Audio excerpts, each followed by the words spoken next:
ഈ കഴിഞ്ഞ ദിവസം ഒരു യുവ എഞ്ചിനീയർ ആത്മഹത്യ ചെയ്തായിരുന്നു. പ്രണയത്തിൽ ചതി സംഭവിച്ചതാ. എന്താ പ്രശ്നം എന്ന് വെച്ചാൽ, എപ്പോൾ പ്രണയിച്ചു തുടങ്ങിയാലും നമ്മൾ അതിൻ്റെ പിന്നിലൊരു ചതി പ്രതീക്ഷിക്കണം. അതിപ്പോൾ ആണായിരിക്കും പെണ്ണായിരിക്കും ഉണ്ടാകും. കാരണം ഓട്ടോമാറ്റിക് അവരുടെ സാഹചര്യം അങ്ങനെയായി മാറും. ചിലപ്പോൾ അവർക്ക് സ്നേഹത്തെ അത്ര ഗൗരവത്തോടെ കാണുന്നില്ല. അപ്പം അങ്ങനെയുള്ള പ്രശ്നമൊക്കെ വരുമ്പോൾ നമ്മൾ എപ്പോഴും, അല്ലെങ്കിൽ രണ്ടെണ്ണം ഉണ്ടാകണം എപ്പോഴും. ആത്മാർത്ഥതയുടെ ഒരിക്കലും കല്യാണം കഴിഞ്ഞാൽ പിന്നെ ആത്മാർത്ഥത കാണിച്ചാൽ കുഴപ്പമില്ല, എന്നാലും ചതിവാണ്. പിള്ളേരായാലും പൊയ്ക്കളയും.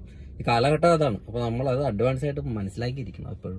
അല്ലെങ്കിൽ ചതി എപ്പോൾ വേണമെങ്കിലും നമുക്ക് ഉണ്ടാകും. അത് ഏറ്റവും വലിയൊരു ഫാക്റ്റാണ്. അത് നമ്മൾ തുടക്കത്തിൽ മനസ്സിലാക്കിയിരിക്കണം. നമ്മൾ ഇതിനു വേണ്ടി കൂടുതലായിട്ട് ഈ ആത്മാർത്ഥത കാണിക്കുമ്പോഴാണ് ഈ പ്രശ്നം കൂടുതൽ വരുന്നത്. അതുകൊണ്ട് നമ്മൾ സ്വയം ആത്മപരിശോധന നടത്തണം. ഇത് പിന്നീട് നിർത്തേണ്ടി വന്നു കഴിഞ്ഞാൽ ഡേഞ്ചർ ആകുമോ, നമ്മൾ അതൊന്നും വിശ്വസിക്കാതെയാണ് നമ്മൾ തുടങ്ങുന്നത്. പക്ഷേ പിന്നീട് അതൊക്കെ വലിയൊരു ചതിയിലേക്കാണ് എത്തിച്ചേരുന്നത് എന്നുള്ളതാണ് ഇപ്പോൾ ഈ കാലഘട്ടത്തിൽ കൂടുതലായിട്ട് കണ്ടുവരുന്നത്. ശ്രദ്ധിക്കുക.